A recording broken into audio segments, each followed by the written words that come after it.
कांग्रेस जिन्हें जननायक बताती है, संविधान का रक्षक बताती है, कहती है कि राहुल गांधी देश का भविष्य है, एक दमदार आवाज है, लेकिन ये आवाज अंदर से इतनी कमजोर है कि मजबूत आवाजों को कुचलने से नहीं चूकती। पूर्व केंद्रीय मंत्री और कांग्रेस के कद्दावर नेता रहे शकील अहमद ने शायद सही कहा था कि राहुल सबसे डरपोक और असुरक्षित नेता हैं जो कांग्रेस को अपनी असुरक्षा की भेंट चढ़ा रहे हैं। जहां मजबूत नेता चाहिए, वहां राहुल की बॉस वाली फीलिंग ना मिलने पर वो किनारा कर लेते हैं और पार्टी को लगातार हार का सामना करना पड़ता है। साल 2014 से 2024 तक लोकसभा चुनावों में करारी हार, 2025 के विधानसभा चुनावों में धूल चाटना, ये सब राहुल की इमेच्योर लीडरशिप का ही नतीजा है। असल में मजबूत नेताओं को राहुल गांधी पसंद नहीं करते क्योंकि उनकी असुरक्षा उन्हें खाई जा रही है। कांग्रेस अध्यक्ष मल्लिकार्जुन खड़गे सिर्फ नाम के पपेट हैं, असली स्टिंग्स राहुल गांधी ही खींचते हैं। और अब शकील अहमद की आलोचना पर कांग्रेस इतनी बौखला गई है कि उनके घर पर हमले की साजिश रची जा रही है। जी हां, कभी कांग्रेस के वफादार सिपाही रहे शकील अहमद ने आरोप लगाया है कि उन पर हमले की साजिश रची जा रही है और वो भी कांग्रेस के द्वारा। शकील अहमद ने दावा किया है कि कांग्रेस पार्टी उनके घर पर हमला करवा सकती है। शकील अहमद ने अपनी पोस्ट में लिखा, अभी कांग्रेस के कुछ साथियों ने गुप्त रूप से मुझे खबर किया है कि कांग्रेस के राष्ट्रीय नेतृत्व ने बिहार कांग्रेस, युवा कांग्रेस को यह आदेश दिया है कि कल दिनांक 27 जनवरी को पुतला दहन के बहाने मेरे पटना और मधुबनी निवास पर आक्रमण किया जाए।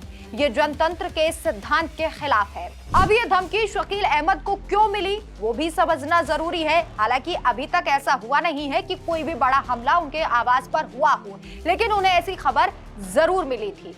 सवाल बार बार यही कि आखिर ऐसा क्यों हुआ कि कांग्रेस इतनी नीचता पर उतर आई है कि अपनी ही पार्टी का हिस्सा रहे एक नेता पर हमला कराने पर आमदा नजर आ रही है। शकील अहमद जो मनमोहन सिंह सरकार में केंद्रीय राज्य मंत्री रह चुके हैं और बिहार में कांग्रेस का मजबूत मुस्लिम चेहरा थे, उन्होंने एक पॉडकास्ट में राहुल को कटघरे में खड़े करते हुए कहा था कि राहुल गांधी अंदर से पूरी तरह से डरे हुए हैं। राहुल को वरिष्ठ नेताओं के साथ काम करने में दिक्कत होती है क्योंकि जहां उन्हें बॉस बनने का मौका नहीं मिलता, वहां से वो भाग जाते हैं।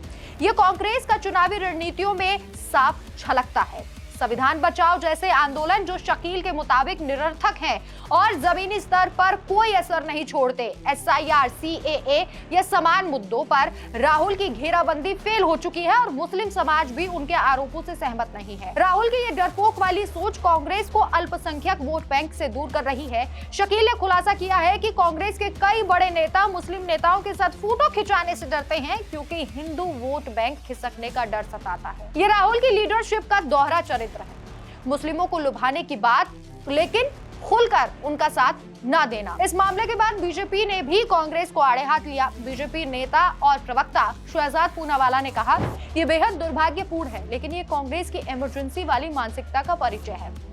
कांग्रेस पार्टी असहमति बर्दाश्त नहीं कर सकती। कांग्रेस पार्टी के शीर्ष नेतृत्व से शकील अहमद को नुकसान पहुंचाने के आदेश दिए गए हैं। जो शकील अहमद के साथ हो रहा है वो कईयों के साथ हुआ। कांग्रेस पार्टी भले आदमी को बर्दाश्त नहीं कर पाती, अगर कुछ भी बोला गांधी परिवार के बारे में, चाहे पार्टी के हित में हो या देश के हित में, तो उनका थरूर और शकील अहमद जैसा हाल होता है, शहजाद जैसा हाल होता है। मुझे इसमें कोई हैरानी नहीं है कि कांग्रेस के सीनियर नेताओं की तरफ से सुपारी दी जा रही है, उनको किसी प्रकार का नुकसान पहुंचाया जाए।